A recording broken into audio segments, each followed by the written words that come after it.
देखो, अगर आज भी कुछ लोग होते हैं, महाराज हमारे घर में कुछ ऐसी कृपा कर दीजिए, विशेष प्रकार से हमारी बुआ जी के पास, गुरु माँ के पास बहुत भक्त आते हैं, महाराज देवी मैया आप तो हमारे उन कटियार जी पर कृपा करिए, उनके कोई संतान नहीं थी तो हमारी बहू को भी आशीर्वाद दो कि हमारी बहू को भी संतान हो जाए। तो माता जी तो आशीर्वाद दे तो देती हैं, लेकिन वेद बनाती हैं, तो बताओ फिर कैसे लाभ मिलेगा? लाभ अगर लेना है संतों के प्रसाद का तो बिल्कुल सात्विक भाव रखिए, तभी आपको उस फल का लाभ मिलेगा। और उस बात को सुनकर के अब पंडित जी अपने घर शीघ्र भागते हुए पहुंचे और कहा कि देवी जी, मैं अभी बहुत ही सुंदर एक फल लेकर के आया हूं, इस फल को तुम जैसे ही प्राप्त करोगी, खाओगी तो हम, और इतना कह करके प्रसाद को दिया। वो बात तो बड़ी ही कर्कशा थी, वह सोचने लग गई कि प्रसाद खाने से भी क्या कहीं संतान होती है? पंडित जी की बुद्धि खराब हो गई है, वह सोच ही रही थी। फिर सोचा कि हो सकता है किसी बाबा के द्वारा जादू टोना करवा के लाए हो सकता है अगर कहीं फायदा कर गया तो। वह सोचने लग गई कि जब हम तो गर्भ आएगा, जब गर्भ आएगा तो गर्भ बड़ा होगा, गर्भेणो उदर बढ़ जाएगा, और जब उदर बढ़ेगा तब हम कुछ खा पी भी नहीं पाएंगे, और जब खा पी भी नहीं पाएंगे तो तब तो शक्ति, मेरी शक्ति भी समाप्त हो जाएगी। तो गृह कार्यम कथम भवेत्, तो घर का काम काज कैसे होगा? और अगर कहीं काम काज न कर पाई, या अगर कहीं घर में आग लग गई तो मैं भाग कैसे पाऊंगी? इस प्रकार से एवं कुतर्क योगी ने फलम नहीं विवक्षति, बहुत कुतर्क किया और फल को नहीं प्राप्त किया। उसी समय उसकी एक बहन आ गई, उसने कहा कि बहन तू इतनी परेशानी, इतनी चिंता तो क्यों है? तो कहा कि एक पंडित जी एक फल लेकर के आए हैं और कहते हैं कि तुम इस प्रसाद को खाओ, तुम्हारे एक संतान होगी। वह तो ये सोचती ही थी कि हमारी बहन को कोई संतान ना हो, और मैं अपनी बहन को अपनी एक संतान दे दूंगी और इसकी सारी संपत्ति मेरी हो जाएगी।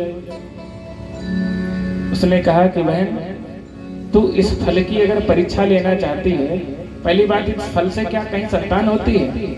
अगर तू इस फल की परीक्षा लेना चाहती है तो तेरे दरवाजे पर गाय भी तो बंधी है, उस प्रसाद को गाय को दे दे, इस फल की परीक्षा भी हो जाएगी। बात तू सही कहती है, और जब मेरे कोई संतान होगी तब मैं अपने संतान आपको दे दूंगी। बस इतना सुनते ही सुंदरी ने कहा तूने तो मेरी चुटकी में सारी समस्या हल कर दी, बहन हो तो तेरी जैसी। इतना कह करके अब बहन को ही रोक लिया वहीं पर। अब पंडित जी को झूठ मूठ का बहाना करके, पंडित जी आचार्य जी बहुत फायदा हो रहा है, और वह झूठ मूठ का बहाना करती है।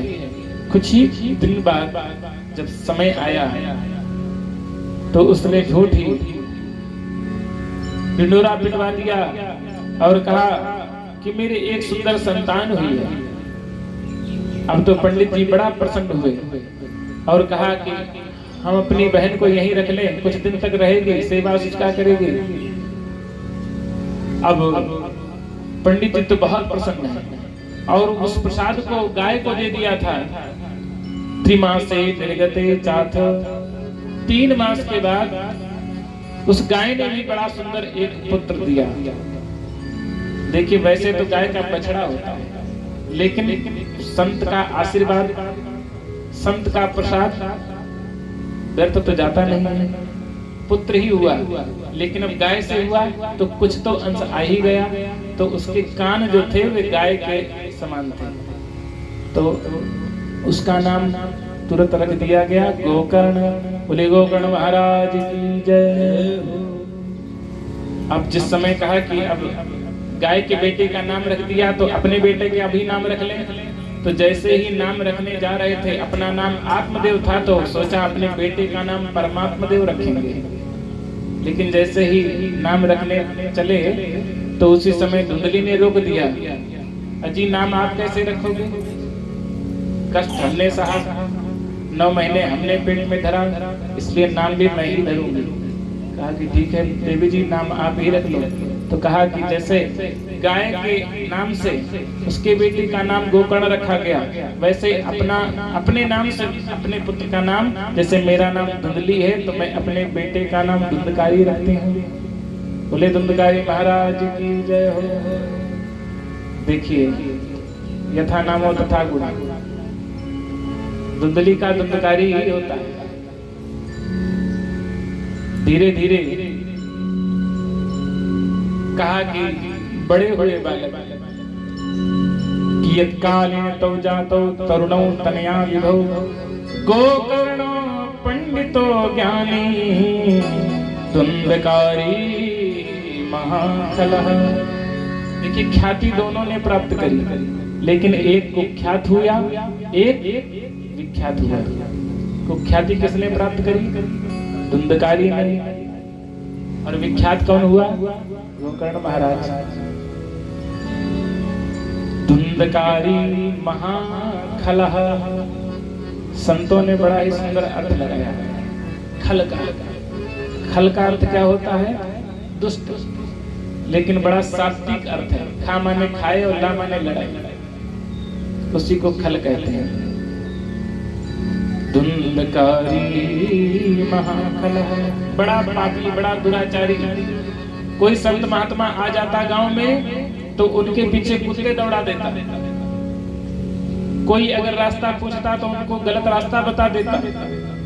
ये स्थिति देख करके गोकर्ण महाराज ने सोचा कि ये संगति लायक नहीं है मेरा भाई, इससे कहीं दूर जाना चाहिए। तो गोकर्ण महाराज तो चले गए इधर, वह अपने पिता को प्रताड़ित करने लग गया। कभी गाली देता, कभी मारता। अब तो पंडित जी फिर घर छोड़ करके मरने के लिए तैयार। अब देखो, अभी कुछ दिन पहले पंडित जी मरने जा रहे थे कि बेटा नहीं है, अब फिर मरने जा रहे हैं कि बेटा क्यों है। हम लोगों की भी यही स्थिति है। पहले तो माया के लिए तरसते हैं कि गाड़ी हो जाए, बंगला हो जाए, ये हो जाए, वो व्यवस्था हो जाए, और फिर वही माया उसको खाने दौड़ती है। वही माया से वह प्रताड़ित परेशान होने लग जाता है। जैसे बढ़िया अभी पैदल चलते हो, कोई बात नहीं, आनंद है, लेकिन आप सोचो हे भगवान हमको एक बढ़िया सी मोटरसाइकिल दे दो, तो भगवान ने मोटरसाइकिल तो दे दी। अब समस्या सबसे फिर बढ़ गई कि अब उसका पेट्रोल कहाँ से भरे, अब उसका बीमा कैसे भरा जाए, पंचर हो गई तो पंचर भी बनवाना पड़ेगा। तो ऐसे ही सांसारिक जो भी वस्तुएं आप जितनी जोड़ोगे वे सब आपको दुख के अलावा और कुछ नहीं देने वाले। आज पंडित जी फिर मरने के लिए निकल पड़े। को तिष्ठामि को गच्छामि को मे दुःखं व्यपोहे प्राणस्तजामि दुःखेन कष्टं मम संसुतम्। कि कहाँ जाऊं, कहाँ अपने प्राणों को त्याग दूं, कि उसी समय समागत्य गोकर्णो ज्ञान संयुतः। उस समय गोकर्ण महाराज परम भागवत स्वरूप वहां पर आ पहुंचे और पिताजी को समझाया, पिताजी आप व्यर्थ में चिंता क्यों करते हो? इस पुत्र से, अपनी पत्नी से, अपने रिश्तेदारों से ये सब कोई सुख नहीं देगा। तो कहा भैया सुख है कहाँ, फिर कहाँ जाए? तो कहा कि सुख आप कहीं नहीं जा सकते, हर जगह दुख ही दुख है। न चेन्द्रस्य सुखम किंचित न सुखम चक्रवर्तिना, कहीं भी सुख नहीं है। तो कहा है कि प्रभु फिर है कहाँ बेटा, फिर कहाँ है सुख? तो कहा कि सुखम अस्ति विरक्तस्य मुनेरेकांत जीविनः। सुखम अस्ति विरक्तस्य, एकांत नितांत एकांत कहीं चले जाओ और निकुंज में पड़े रहो, वही सुख है। जितनी भीड़ में जाओगे वहीं आपको कष्ट प्राप्त होगा। यहाँ पर संतों ने कहा है कि गोकर्ण गीता इन 5 श्लोकों को बताया।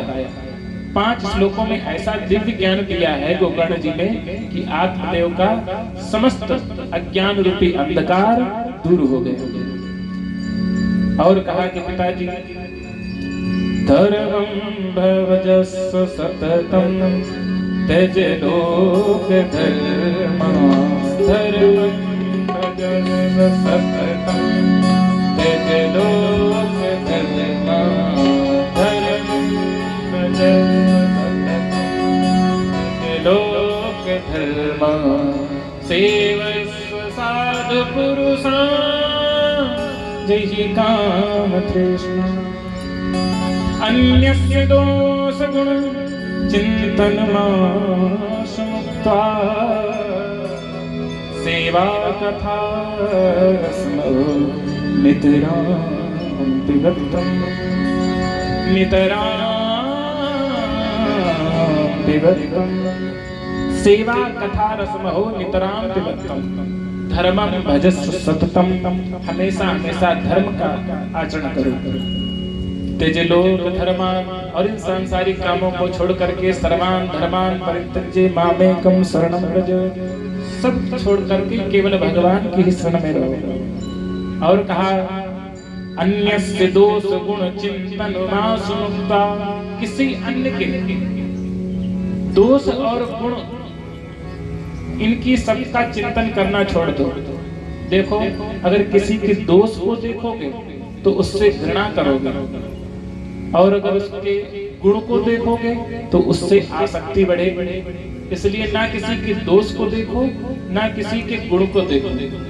चिंतन मासु मुक्ता इन सब चीजों से मुक्त होकर के क्या करो सेवा कथा रसमहो नितरां पिबत्तं हमेशा हमेशा भगवान की कथा रस का पान करो तभी आनंद मिलेगा। संतों ने गाया है बड़ा ही सुंदर जो आनंद संत फकीर करे सो आनंद नाही अमीरी में जो आनंद संत फकीर करे जो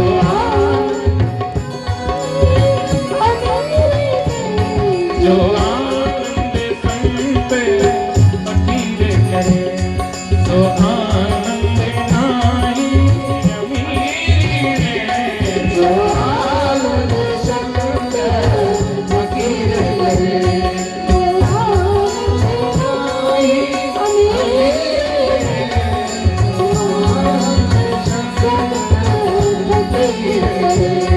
जो आनंद संत फकीर करे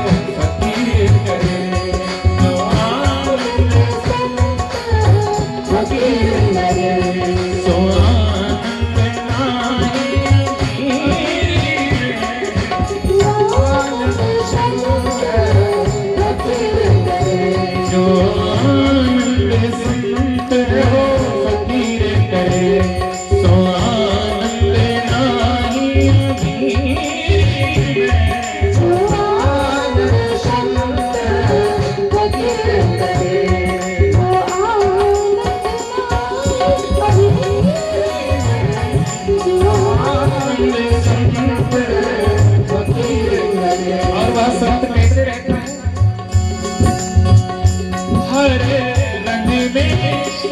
रूप रहे हरे मृतिका जली क्यों भूप रहे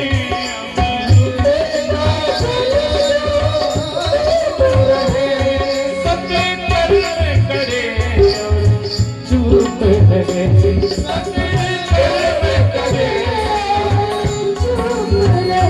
भले छावे रहे धूप रहे तो आज संत फकीर कहे तो आनंद नाही अमीरी में जो आनंद संत फकीर कहे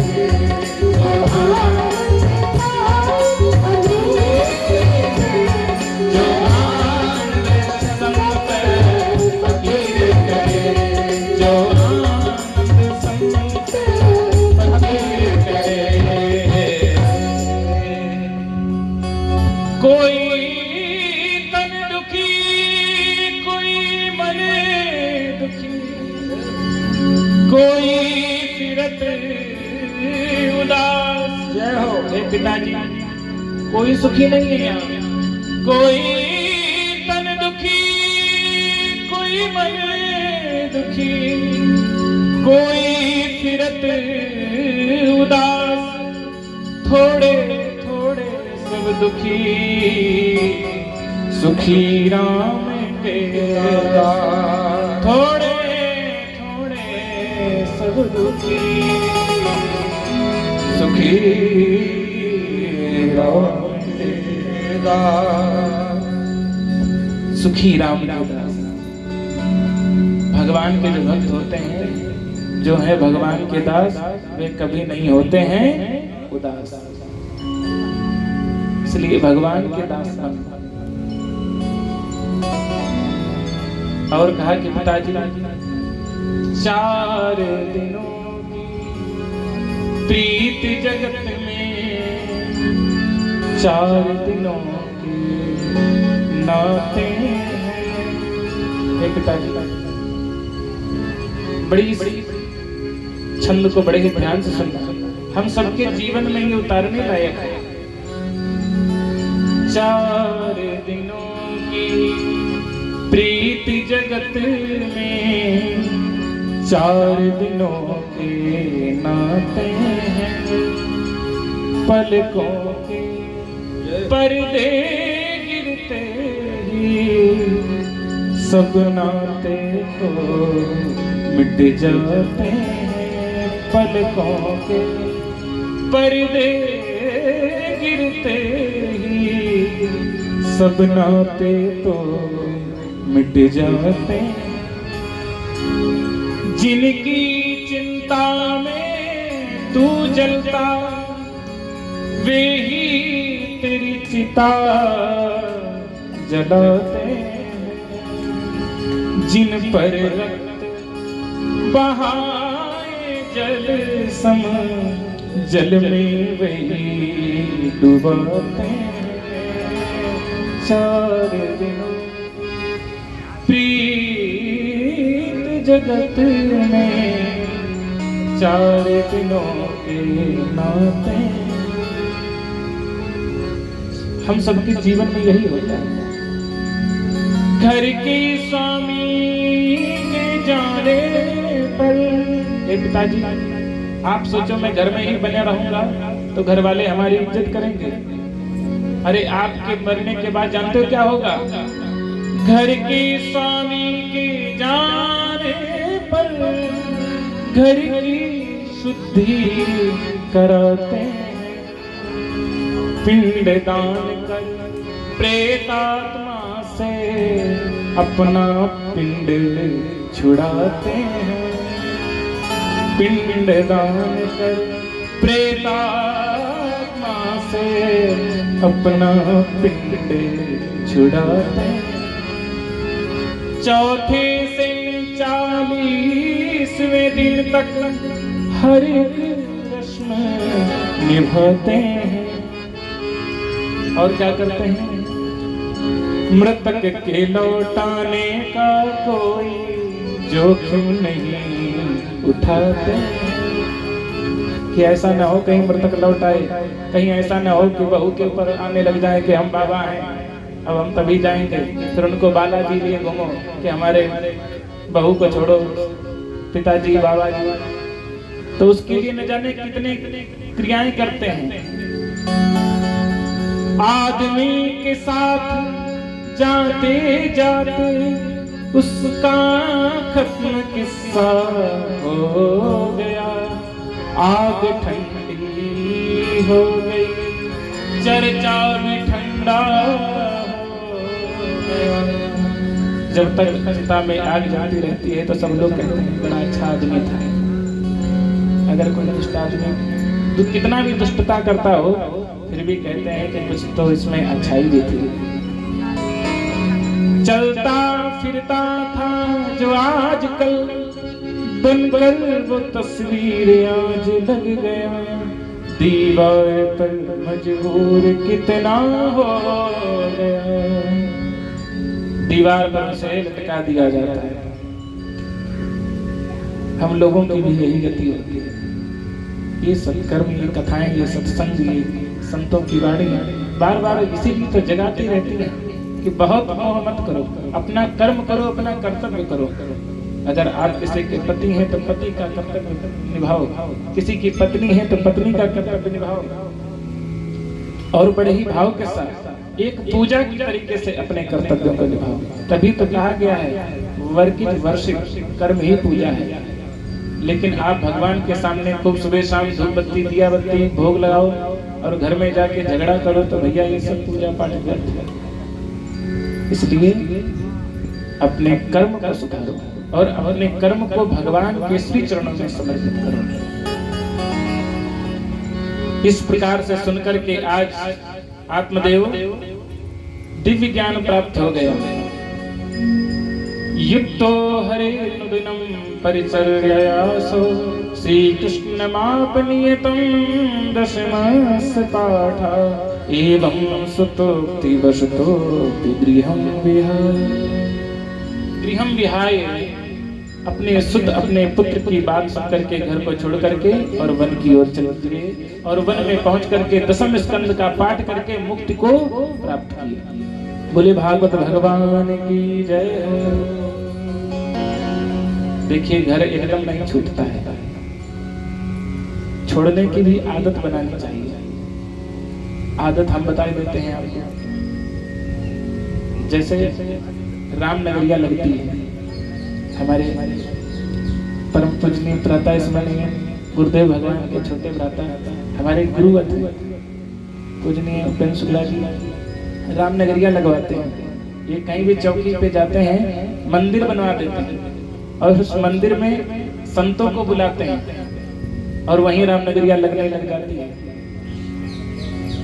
और फिर क्या होता है कि वहां और भी लोग आते हैं, मेला लगने लग जाता है, महीनों महीनों लोग कल्पवास करने लग जाते हैं।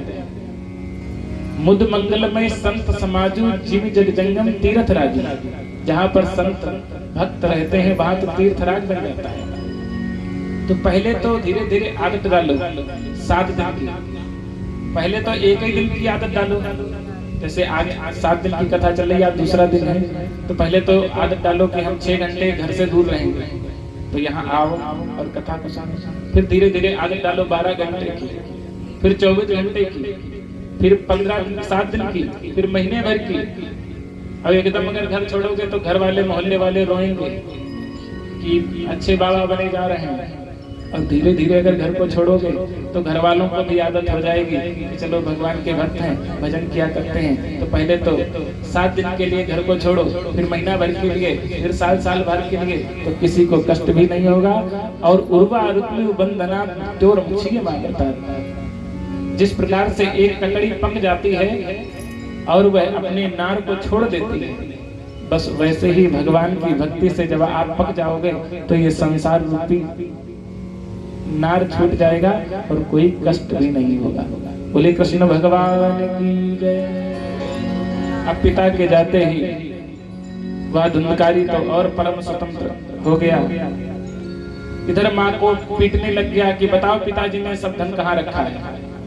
माँ भी बहुत व्याकुल हुई। एक दिन रोते हुए एक अंधे कूप में, अंधे कुएं में जाकर के उसने अपने प्राणों को त्याग दिया। अब तो मंदिर जैसा घर एकदम शमशान बन गया। सब धन लेकर के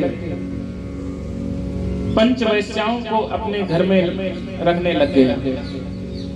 एक दिन की बात है कि उसने जब पिता का सब धन नष्ट हो गया तो एक राजा के यहाँ चोरी करी। राजा का बहुत सा धन ला करके उन पंच वैश्याओं को जिस समय दिया तो उन वैश्याओं ने सोचा कि एक दिन राजा के सिपाही इसे पकड़ेंगे, फिर ये हमारा भी नाम कबूलेगा, तो क्यों ना इसको ही यहीं समाप्त कर दिया जाए। उन पंच वैश्याओं ने उसको अपने मोह पास में इतना बढ़िया स्नेह पास से बांध रखा था कि एक दिन उसको चारपाई में बांध कर उसको मृत्यु मारना चाहा। तो बड़ी तेज सी बात चिल्लाया, तो उन वैश्याओं ने क्या किया कि चूल्हे की जलती हुई आग उसके मुख पर रख दी, जिससे कि वह तड़प तड़प तड़प मरा। ऐसी भयावह मृत्यु से वह प्रेत योनि में जन्म उसे मिला। अब तो वह प्रेत बन गया। मोहल्ले वाले पूछते कि कहाँ चले गए धुंधकारी महाराज, तो कहते वो तो अपने कमाई के लिए कहीं विदेश गए हैं। उन वैश्याओं ने झूठ सबको बताया और सब धन लेकर के वहां से भाग गए। ये बात जब गोकर्ण महाराज को पता चली कि हमारा पूरा परिवार, हमारे पिताजी तो घर छोड़ करके हमारे सामने ही चले गए थे, मैया धुंधली भी अपने प्राणों को त्याग चुकी, भैया धुंधकारी भी मृत्यु को प्राप्त हो गया, तो उन्होंने गया श्राद्ध में पिंडदान इत्यादि किया। और पिंडदान करके जब अपने गांव पहुंचे, कहते हैं जननी जन्मभूमिश्च स्वर्गादपि गरीयसी। जैसे ही गांव पहुंचे तो सब घर खंडहर हो चुका था और सबने उसी जगह पर अपना बढ़िया आसन लगाया। और आसन लगा करके जैसे ही रात्रि बीतने पर अर्धरात्रि में एक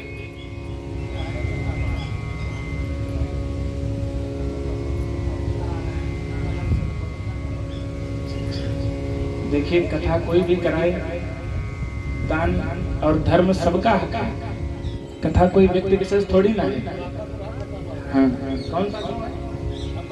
अकबरपुर गंगा पार से बिटिया ने कुछ दक्षिणा भेजी कि हमारी भी कथा में चढ़ा दीजिएगा। तो हमारे दादा ने कहा, वे तो अपनी कथा करा रहे हैं, तुम अपनी दक्षिणा काहे दे रही हो? तो उस बिटिया ने कहा, कथा कोई भी कराए, दान धर्म में भगवान बटे थोड़ी ना है। देखिए, अगर कथा अगर अकेले ही सुननी होती तो शंकर जी के मंदिर में अपने परीक्षित जी को बिठा लेते, दरवाजा बंद कर लेते, कहते यहीं चुपचाप तुमको सुनाएंगे। लेकिन ये कथा एक विशेष के लिए तो है नहीं, कथा तो सर्वजन हिताय सर्वजन सुखाय। तो ये कथा सबके लिए है, किसी एक को ही मुक्ति और किसी एक को ही मनोवांछित फल नहीं देती, सबको देती है। यादृशी भावनाएं सिद्धि भवति तादृशी, जैसी भावना से आप कथा सुनोगे आपका कल्याण होगा। बोले भागवत भगवान की जय। अब जैसे ही गोकर्ण महाराज रात्रि बीतने पर वहां देखा कि एक भयंकर काली काली मूर्ति स्वरूप, कभी बड़ी तेजी से सक्रिन मेघा, कभी तो वो भेड़िया बन जाता, कभी शेर बन जाता, कभी श्वान बन जाता, कभी इंद्र बन जाता, कभी तो देवता की तरीके से बन जाता और बड़ी भयंकर भयंकर आवाजें करने लग गया। सोचा कि ये कौन सा प्रेत है।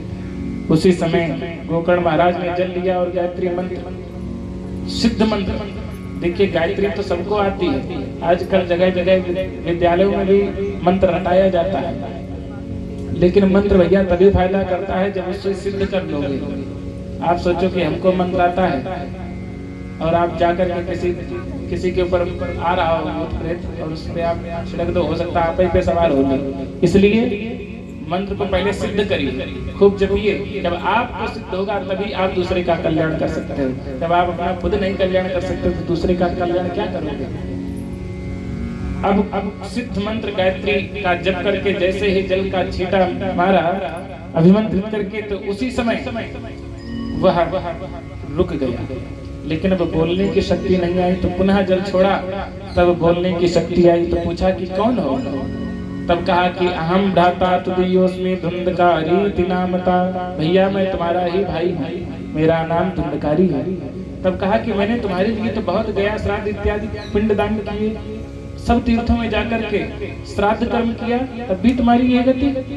तो कहा भैया हम बहुत बड़े वाले पापी रहे, आप हमारे लिए एक पिंडदान नहीं, गया श्राद्ध सतेनापि मुक्तिर्मे न भविष्यति। आप एक नहीं 100 गया करे आओ, लेकिन मेरी मुक्ति नहीं हो सकती। तो कहा फिर कैसे होगी? कहा भैया अब जैसे भी हो आप जानो, हमें मुक्ति दिला दो, क्योंकि मैं प्यासों तड़पता हूँ, मुझे पानी नहीं मिलता। कहते हैं जो प्रेत योनि में चला जाता है, जब कोई शौच करके ऐसे जल छिड़कता है तो वही जल उस प्रेत को मिलता है।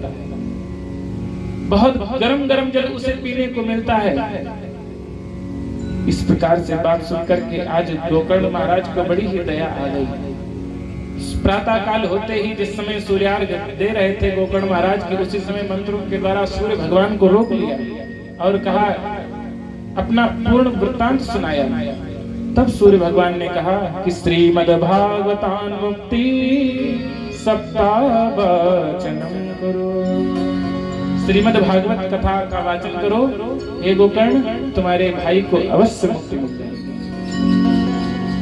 इतनी बात सुनते ही गोकर्ण महाराज ने एक सुंदर बढ़िया भगवान के वैष्णव एक भक्त को श्रोता बनाया और स्वयं वक्ता बनकर के कथा सुनाने के लिए तैयार हुआ। तो जैसे ही कथा प्रारंभ करने ही वाले थे कि मंगलाचरण किया कि उसी समय वह वायु स्वरूप में आकर के वह धुंधकारी, अब वायु हवा चलती तो कभी यहाँ बैठता तो इधर निकल जाता, कभी इधर से हवा चलती तो इधर निकल जाता, तो सोचे अब कहाँ बैठे, तो उसने एक बांस की छड़ी देखी और उसी बांस की छड़ी में जाकर के वह धुंधकारी हवा के रूप में बैठ गए। अब तो जैसे ही गोकर्ण महाराज ने मंगलाचरण किया, प्रथम दिवस प्रथम स्कंधा स्पष्टमाख्यान धेनु के द्वारा प्रकट गोकर्ण महाराज ने जैसे ही कथा प्रारंभ की तो कहा कि दिनांते रक्षिता गाथा तथा चित्रम बभूवः। जैसे ही एक एक दिन की कथा होती जाती कि एक एक बांस की गांठ चिटकती जाती है, और जैसे ही 7वें दिन कथा पूर्ण हुई, कथा का जैसे ही विश्राम हुआ, जय जयकार हुई, बोली भागवत भगवान की जय। कथा साद्वादश स्कंध श्रवणात्रे तताम जहु, द्वादश स्कंध पर्यंत होते ही दिव्य रूप धरो जात तुलसी दाम मंडिता पीतवासा घनश्याम मुक्ति कुंडलान्विता मुकुटि कुंडलान्विता। दिव्य रूप धरो, और इतना सुंदर वो लग रहा था मानो साक्षात भगवान ही प्रकट हो गए, क्योंकि जानत तुम्हें ही जान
धन्या भागवती वार्ता प्रेत पीड़ा विनाशिनी। ऐसे श्रीमद् भागवत धन्य है, इसने प्रेत की भी पीड़ा को क्षण भर में ही नष्ट कर दिया। और जैसे ही जय जयकार हो ही रही थी कि उसी समय देवता विमान लेकर के आ गया। तो जैसे ही विमान आया तो उस पर प्रणाम करके, भैया को प्रणाम करके व्यासाय विष्णु रूप आए। व्यास भगवान विष्णु का स्वरूप होता है, विष्णु स्वरूप मान करके अपने बड़े भैया को प्रणाम करके, भागवत जी को प्रणाम करके जैसे ही धुंधकारी विमान पर चढ़ने के लिए बढ़ा तो उसी समय गोकर्ण भैया ने रोक लिया। अरे ठहरो भैया, देव पार्षदों को भी रोक लिया, अकेले इनको क्यों लेके जा रहे हैं? तो कहा कि अकेले केवल इन्होंने ही मुक्ति के लिए कथा को सुना। तो कहा कि अत्रैव भवा श्रोतारो मम निर्मलः। अच्छा, यहाँ जितने लोग श्रोता लोग बैठे हैं, ये क्या मन लगा करके कथा नहीं सुनते? तो कहा आपके श्रोता बड़े अच्छे हैं, ये भी मन लगा करके सुनते हैं, लेकिन इनका भाव देखिए, जो कामना करोगे तो वही तो मिलेगा। इनका सबका भाव था, किसी को बेटा चाहिए था तो बेटा मिला, किसी को जो जो यम यम चिंतयते कामम तम तम प्राप्नोति निश्चितम, जिसकी जो कामना रही उसको वो चीजें मिली। लेकिन इस तुंडकारी की केवल एक ही कामना थी कि भगवान हमें मुक्त कर दो। आज इसीलिए इसके लिए केवल एक ही विमान आया। अब श्रोताओं को बड़ा कष्ट हुआ कि बड़ी ही अज्ञानता करी कि इतनी बढ़िया कथा हुई और हमने ये सांसारिक चीजें मान ली। तब गोकर्ण भैया ने कहा, अरे भक्तों, आप लोग बिल्कुल मत परेशान हो, हम कथा फिर से करेंगे, लेकिन अब की बार जरा सावधान होकर के सुनना, क्योंकि अब की बार अगर जरा सा भी मन आपका इधर उधर गया तो फिर आप जान। तो अब की बार श्रोताओं ने बड़े ही भाव के साथ भगवान की कथा को केवल भगवान के प्राप्त करने के लिए कथा को सुना। और गोकर्ण भैया ने जैसे ही कथा को किया, कथा के विश्राम होते ही कि भगवान वहां पर प्रकट हो गए। बोले कृष्ण भगवान की जय। और सबके लिए बढ़िया सुंदर सुंदर विमान आए। सब लोग विमान पर आरूढ़ होकर के जिस प्रकार से भगवान राम जिसमें परम धाम जाने लगे तो संपूर्ण अयोध्या वासियों के साथ परम धाम को प्राप्त किया, वैसे ही आज गोकर्ण महाराज ने भी संपूर्ण अपने ग्रामवासियों के साथ, सब भक्तों के साथ परम धाम को प्राप्त किया। इस कथा को जब कोई सुनता है, कहते हैं कि कितना भी पापी रहा हो, कोई भी कैसा भी कुकर्म अपने जीवन में किया हो तो वह सब नष्ट हो जाते हैं। बोले कृष्ण भगवान की जय। और कहते हैं श्राद्धे प्रयुक्तम पितृतृप्ति मावहे नित्यम नित्यम सुपाठात् पुनर्भवम् च। श्राद्ध के समय जो भी भक्त या गया करने के बाद जो भी भक्त इस कथा को सुनता है, उसके पूर्वज, उसके पितर मुक्ति को प्राप्त करते हैं। बोले कृष्ण भगवान की जय। इसके बाद सूत जी ने सौनकादि ऋषियों को भागवत के बारे में और बतलाया कि देखो, इस कथा को कब सुनना चाहिए, कैसे सुनना चाहिए, इसकी विधि क्या है। समझिए, इस कथा को जब भी करवाना हो तो बढ़िया से ज्योतिषी आचार्य को बुलवा करके बढ़िया ग्रह नक्षत्र सब कुछ अनुकूल हो, बढ़िया सा मुहूर्त छटवा करके कथा को सुनना चाहिए। तो कहा कि महाराज, मुहूर्त की व्यवस्था क्या सबके लिए है? तो कहा कि नहीं, जो सकाम कथा सुनता है, जो कामना के सहित जो कुछ चाहता है, तो उसके लिए मुहूर्त की आवश्यकता है। और जो निष्काम भक्त है, जिसे कुछ नहीं चाहिए, अब कछु नाथ न चाहिए मोरे, अब कछु नाथ न चाहिए मोरे, दीन दयाल दीन दयाल दीन दयाल अनुग्रह तोरे जय हो। अब कछु नाथ न चाहिए मोरे, अब कछु नाथ न चाहिए मोरे। जो इस भावना से कथा को सुनता है तो उसके लिए कोई मुहूर्त की आवश्यकता नहीं है। उसे कभी भी किसी समय जब भी मन आ जाए, जब भगवान आपको सामर्थ्य दे। हम तो कहते हैं जिस महीने में बढ़िया आलू अच्छा रेट में बिक जाए उसी महीने में कथा सुन लो, क्योंकि ये तो धन की गति है। या तो दान कर लो या तो भोग कर लो, अर्थात नहीं तो ठेके पे जाएगा, या तो हॉस्पिटल में जाएगा, या कचहरी में जाएगा। देखो, धन आया है तो धन तो जाएगा ही। आपके यहाँ ये मत सोचो कि हम अपने खेत में इस गड्डी को गाड़े आएंगे तो फिर पेड़ लगेगा, फिर पेड़ हलाया करेंगे, फिर उससे 100-100 के नोट या 500-500 के नोट निकलेंगे। नहीं हो सकता। इस धन की केवल प्रथम गति है दान करो, क्योंकि जब दान करोगे तो खूब प्रतिष्ठा आपकी बढ़ेगी, खूब यश बढ़ेगा। ये कथाएं कराओगे तो सर्वजन हिताय सर्वजन सुखाय, आपका तो कल्याण होगा ही और सबका कल्याण होगा। और खूब बढ़िया प्रचार प्रसार करना चाहिए, सबको बुलाना चाहिए, जो लोग ना आए उनको भी बुलाना चाहिए, जबरदस्ती पकड़ करके लाना चाहिए। संत महात्मा जब कथा होती है तो सब पूरे गांव में जा जा करके ढबली बजा बजा करके, भैया कथा हो रही है, सब लोग कथा में चलो। हमारे यहाँ जब कलश यात्रा निकली तो सब माइक के द्वारा और सबके द्वारा पूरा गांव क्षेत्र जान गया कि भाई कथा होने जा रही है। लेकिन फिर भी भीड़ बहुत कम है। हमें लगता है संती में शायद कुछ लोग, इतने ही लोग रहते हैं क्या? संती बड़ा गांव है और वो भी गंगा के किनारे। अगर संती गांव है तो सचमुच यहाँ संत होने चाहिए। और हमें लगता है गांव संत थोड़ा ही भाई, संत बैठे हुए सब, बाकी कुछ गरीब हैं, कुछ काम में लगे हुए हैं। सब संत ही संत तो सभी आ गए हैं, बाकी कुछ काम में लगे हैं, कुछ बेचारे बड़े दीन दुखी हैं जो नहीं आ पाते, अपने रोजी रोटी में लगे हुए, इसलिए आए। पूरे भक्त सब आ गए और आते रहेंगे। देखिए ये कथा भी सचमुच भक्तों के ही लिए तो है, दीन दुखियों के लिए भी है। अच्छा, भगवान दीनों के नाथ पहले हैं, धनवान नाथ नहीं कभी कहे गए हैं, भगवान तो दीनानाथ कहे गए हैं। हमारे मुस्लिम धर्म में गरीब निवाजू कहा गया है, गरीब निवाज। गरीब निवाज कौन है?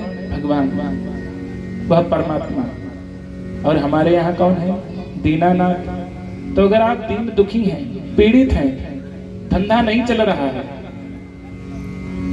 तो आप कथा में आइए। आप एक दिन सच्चे मन से, सच्ची भाव से आप एक दिन केवल कथा सुन करके देखिए। मैं कहता हूं 7 दिन तक ना सुनिए, कोई बात नहीं, केवल एक दिन सच्चे भाव से कथा को सुनिए। आपकी जो भी मनोकामना होगी वह अवश्य प्राप्त होगी। दूसरी बात, स्थान का महत्व है। आप सोचो हम अपने गांव में कथा करा लेंगे, संती में हो जाएगी, अच्छी बात है, लेकिन स्थान का महत्व होता है। अब आप सोचो स्थान का महत्व कैसे? जैसे एक बार की बात है, एक व्यापारी सेठ अपनी कार से जा रहा था, भक्त था भगवान का, लेकिन भगवान के प्रति आस्था उतनी ही रखता था बस, क्योंकि सेठ बड़ा धनवान था और धनवानों को बहुत ही आस्था कम होती है। उनको लगता है हम जो मेहनत से करते हैं वही हमको प्राप्त होगा। तो उसके गुरुजी रास्ते में मिल गए। अरे गुरुदेव आप कहाँ? तो गुरुदेव को साथ में बिठा लिया, साथ में बैठ गए गुरुदेव। तो कुछ दूर चला तो पास में सिद्धेश्वर महादेव का मंदिर पड़ा। स्वामी जी ने कहा, बेटा देखो सिद्धेश्वर महादेव का मंदिर है, थोड़ी देर रुक करके दर्शन कर लिया जाए। तब उस सेठ ने कहा, अरे महाराज जी, अरे यही सिद्धेश्वर, इनकी फोटो हमारे ऑफिस में रखी है, आप उनकी बढ़िया दर्शन करना। ऐसे ही है जैसे मंदिर में वैसे फोटो में। स्वामी जी ने कुछ नहीं कहा, कोई बात नहीं, अब शिष्य की गाड़ी है, शिष्य हो सकता है जल्दी में हो। इसके बाद कुछ दूर चला तो उसको लगा कि गाड़ी में हवा कम है। इस बात को बड़े ध्यान से समझिएगा। उसको लगा गाड़ी में हवा कम है तो उसने कहा, गुरुजी थोड़ी देर लगेगी, थोड़ा गाड़ी में हवा चेक करा ले। गुरुजी ने कहा, हवा भरवाने की क्या आवश्यकता, हवा तो हर जगह है, बस हवा ऐसे करो, हवा भर लो अपने। कहने लगे, नहीं गुरुजी, हवा तो प्रेशर टंकी पे जाना पड़ेगा ना, तब जब प्रेशर से हवा भरेगी तभी तो टायर में हवा आएगी। गुरुदेव ने बस वही ज्ञान दे दिया कि बेटा हम लोगों को भक्ति का प्रेशर अगर लेना है तो मंदिर जाना पड़ेगा। भगवान हर जगह है, उनकी सत्ता हर जगह व्याप्त है, लेकिन अगर उनकी प्रसाद, उनकी भक्ति को यदि चाहते हो तो मंदिर जाओ, तभी भक्ति रूपी प्रेशर हमारे अंदर आएगा, ज्ञान रूपी प्रेशर हमें प्राप्त होगा। वह अपने गुरुदेव के चरणों में गिर पड़ा और फिर लौट करके सिद्धेश्वर भगवान के दर्शन करके ही अपने ऑफिस गया। वैसे ही ये कथा हो सकता है आपके घरों तक बहुत अच्छी सुनाई दे रही है। गांव में आवाज जाती है कि नहीं जाती है? अभी कौन आया है गांव से? गांव में आवाज जा रही है? नहीं जा रही? जा रही है, अच्छी जा रही है, अच्छी आवाज पहुंच रही है। लेकिन कथा सुनने का लाभ गांव से नहीं होगा। गांव से आप बिल्कुल कथा सुनो तो समझ लो रेडियो बज रहा है, सुनो तो सुनो, नहीं तो वो तो बज ही रहा है। लेकिन अगर कथा सुनने का लाभ चाहते हो तो कथा पंडाल में आकर के सुनो। हारन तो इसलिए लगा दिया जाता है ताकि आप सबको पता चल सके कि कथा शुरू हो चुकी है, और जब तक सामने नहीं आओगे तब तक आपका कल्याण होने वाला नहीं है। क्योंकि गोस्वामी तुलसीदास जी ने कह दिया, सन्मुख होई जीव मोहि जबहि, जन्म कोटि नासे तबहि। सन्मुख होई जीव मोहि जबहि, जन्म कोटि नासे तबहि। सन्मुख होई जीव मोहि जबहि, जन्म कोटि नासे तबहि। सन्मुख होई, सन्मुख होई। इसलिए भगवान के सामने बैठ करके कथा सुनो, उनके पांडाल में, उनकी छत्र छाया में बैठ करके, तभी कल्याण होगा। इसलिए आज जो भक्त नहीं आ पाए हैं वे कल से अवश्य कथा पांडाल में ही बैठ करके कथा सुने। यदि आप मेरी आवाज सुन पा रहे हो, यदि नहीं सुन पा रहे हो तो जो गांव के लोग हैं जो यहाँ कथा सुनने आते हैं, यदि सचमुच आप अपने पड़ोसी का, अपने घर वालों का और अपने गांव का कल्याण चाहते हो तो उनको भी कल से लाना साथ में। हम देखेंगे आप उनका कल्याण चाहते हो कि नहीं चाहते हो। हालांकि कुछ पड़ोसी ऐसे लोग होते हैं वे कल्याण कम चाहते हैं। एक बार ऐसे ही भगवान सिद्धेश्वर भगवान की रोज एक भक्त पूजा करने आया करता था। एक दिन महाराज सिद्धेश्वर भगवान तो बहुत आशुतोष हैं, तो शीघ्र प्रसन्न होने वाले हैं, प्रसन्न हो गए। कहा कि पुत्र वरदान मांग लो। कहा कि अरे भगवान, वो पहले तो कपने लग गया, अरे भगवान प्रकट हो गए। कहा प्रभु वरदान देना चाहते हो तो दे दीजिए। तो कहा देखो वरदान कोई भी मांगो, लेकिन जो जितना तुम्हें लाभ होगा उससे दुगना लाभ तुम्हारे पड़ोसी को होगा। अब वह तो सोचने लग गया कि ये तो बहुत कठिन, महाराज भगवान ने कह दिया। अरे लाभ मेहनत हमने करी, 4 बजे उठ करके ठंडी गर्मी में हम आते रहे, अब पड़ोसी को लाभ कैसे? क्योंकि उस पड़ोसी ने ही एक बार उनको प्रेरित किया था कि तुम सिद्धेश्वर महादेव के मंदिर में जाया करो, तुम्हारी हर मनोकामना पूर्ण होगी। इसीलिए आज सिद्धेश्वर भगवान प्रसन्न हो गए। कहा कि जितना लाभ तुम्हें होगा उससे दुगना लाभ तुम्हारे पड़ोसी को होगा। समझते जाइएगा, बात अगर समझ में आ गई तो इसका खेल आप बहुत जल्दी समझ जाओगे कि लाभ कैसे लेना है। अब वह सोचने लग गया कि ये तो बात समझ में नहीं आई, तो उसने कहा कि ठीक है प्रभु। तो कहा कि अब आज से तुम जो जो मांगोगे उसका दूना लाभ पड़ोसी को मिलता रहेगा। अब भगवान ने एवं वस्तु कह करके अदृश्य हो गए, अंतर ध्यान हो गए। अब पहले ही घर पहुंचा कि भगवान हमारा बढ़िया सुंदर 2 मंजिल घर बन जाए। तो पड़ोसी का 4 मंजिल तैयार हो गया। अब वो देख और ईर्ष्या करे। फिर सोचा भगवान कोई बात नहीं, 4 मंजिल है तो धूप कम लगेगी हमारे मकान पर, ये सोच करके संतोष कर लिया। फिर कहा भगवान हमारे दरवाजे पर बढ़िया सी एक कार आ जाए। तो पड़ोसी के दरवाजे 2 कारें खड़ी। फिर सोचा भगवान एक बढ़िया ट्रैक्टर और दे दो, खेती बाड़ी बढ़िया से होती रहे। अब पड़ोसी के दरवाजे 2 ट्रैक्टर। कहा महाराज जगह थोड़ी कम है, थोड़ी जगह और बढ़ जाए। तो भगवान की कृपा से कुछ लोग घर छोड़ करके वहां चले गए, तो उन्होंने उस घर को बेच दिया। अब इसकी जगह और बढ़ गई, तो पड़ोसी की दुगनी बढ़ गई। अब तो भयंकर उसे ईर्ष्या लगने लग गई। उसने कहा हमारे दरवाजे पर 2 कुआं हो जाएं। तो पड़ोसी के दरवाजे पर 4 कुआं तैयार हो गए। अब उसने सोचा कि अब मैं एक भगवान का भक्त हूँ, महादेव का, काल भी उसका क्या करे जो भक्त हो महाकाल का। उसने कहा हे भगवान हमारी एक आंख ही फूट जाए, अब पड़ोसी की दोनों आंखें फूट गई। अब बताओ दरवाजे से पड़ोसी निकलेगा तो क्या होगा? वो तो कुएं में धड़म से गिरेगा। तो अगर ऐसा ही कोई अगर कल्याण चाहते हो तो भैया आपकी इच्छा। हम तो यही कहेंगे पूरे संती, पूरे क्षेत्र, पूरे सबियापुर, चंपतपुर, जहां तक हमें नाम याद है, तो आप सबको प्रेरित करिए, सबको फोन करिए, नाते रिश्तेदारों को फोन करिए कि बढ़िया सुंदर कथा हो रही है। अब ये कथा आपके कल्याण के लिए है। देखिए आप अगर अपना कल्याण चाहते हो तो कथा सुनोगे और सुनाओगे। देखिए अभी आपने कथा को सुना कि शंकर भगवान ने क्यों कहा कि पड़ोसी का लाभ होगा, दूना लाभ होगा, जितना तुम मांगोगे उससे दूना लाभ पड़ोसी का। क्योंकि आप भगवान को तरफ उसको प्रेरित करोगे तो आपको तो लाभ, दूना लाभ मिलेगा ही।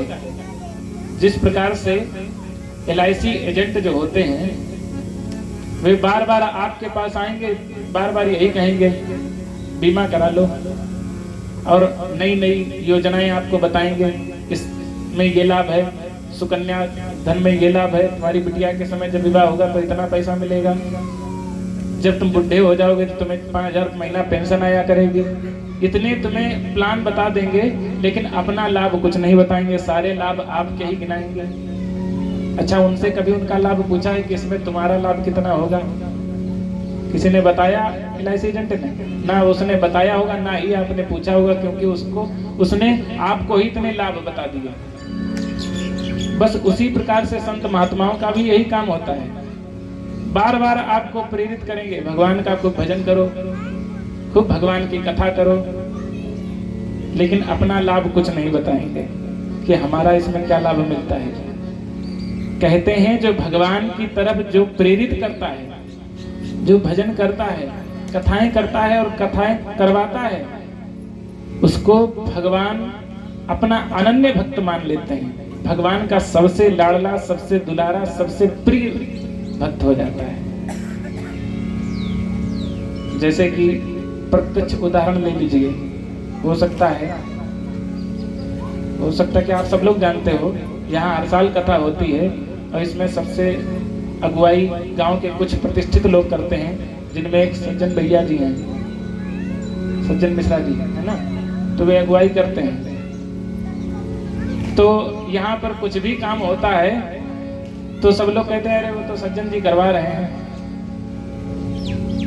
अच्छा ये प्रतिष्ठा क्यों मिलती है? जबकि उनका जितना धन खर्च होता होगा वही जानते होंगे, बाकी सारा सहयोग आपसे मिलता है। भाई आप सब लोग चंदा देते हो, उससे कथा होती है, लेकिन अगुवाई वो करते हैं, इसलिए प्रतिष्ठा सबसे ज्यादा किसकी बढ़ती है?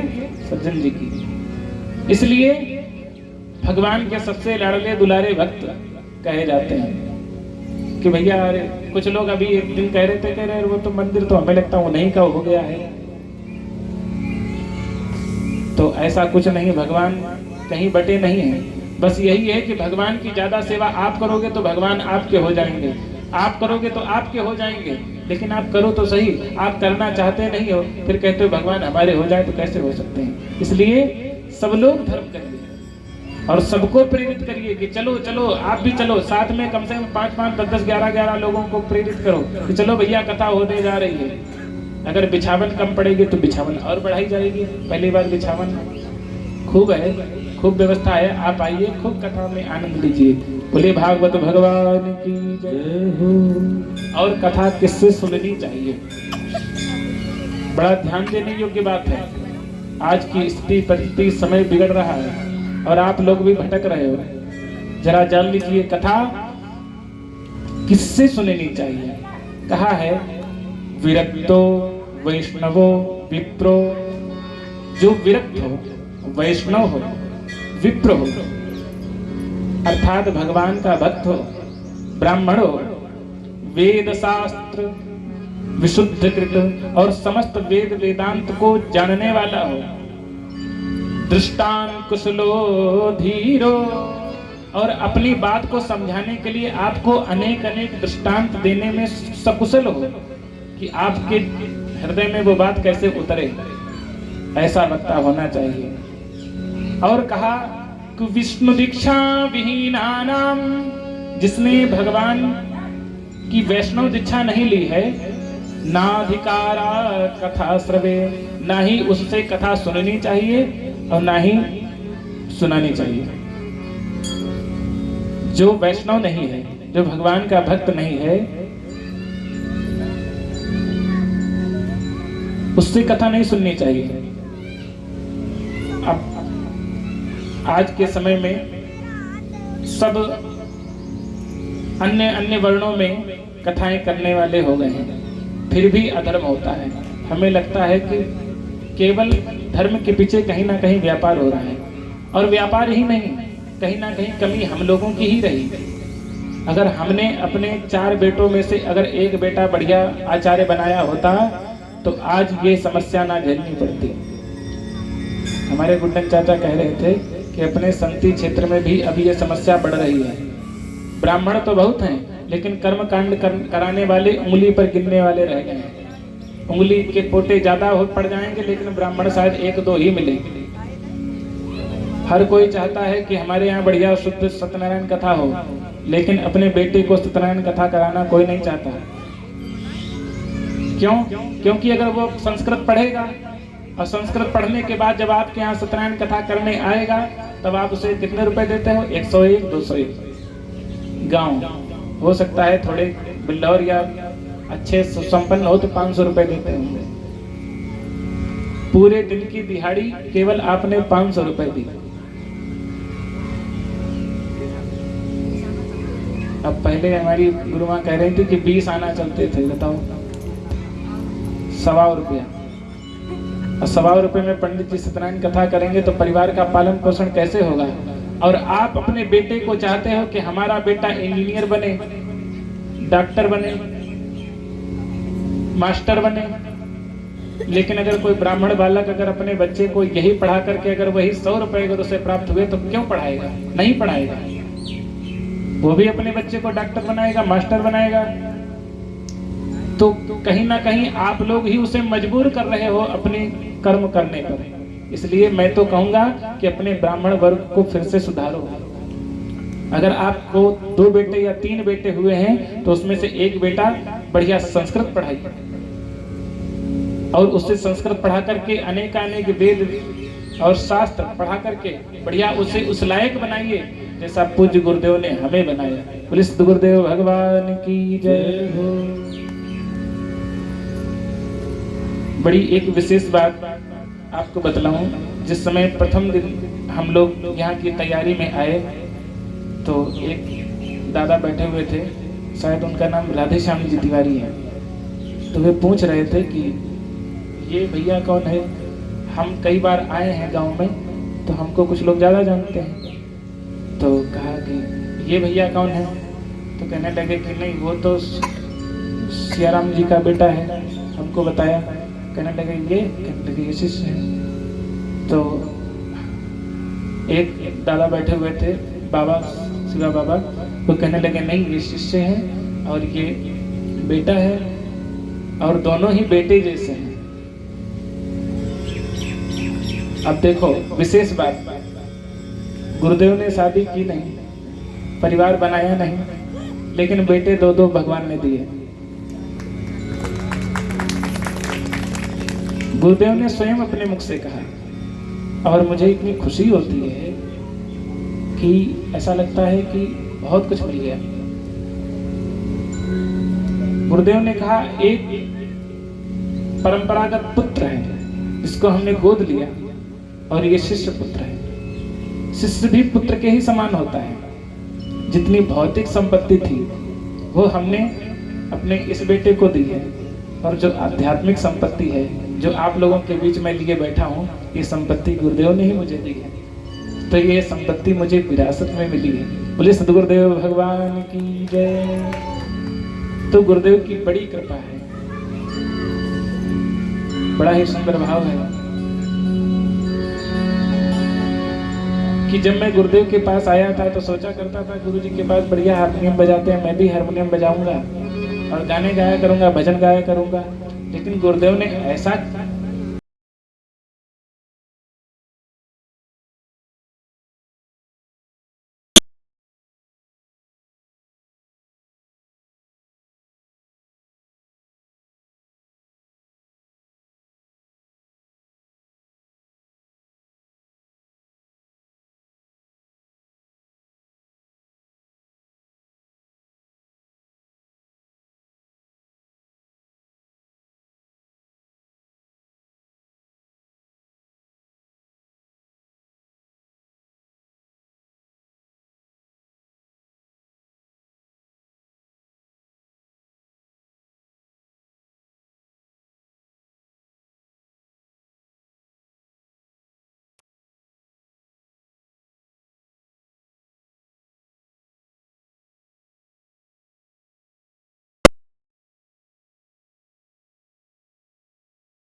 सत्यं परं धीमहि सत्यं परं धीमहि।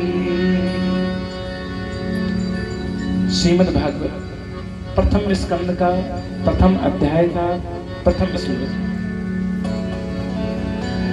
बड़े ध्यान से सुनिएगा, बहुत ही कम ये श्लोक सुनने को मिलता है आज के समय में। जन्माद्यस्य यतोऽन्वयात् ततश्चार्थे स्वभिज्ञास्वराट्। बड़ा ही गूढ़ श्लोक है।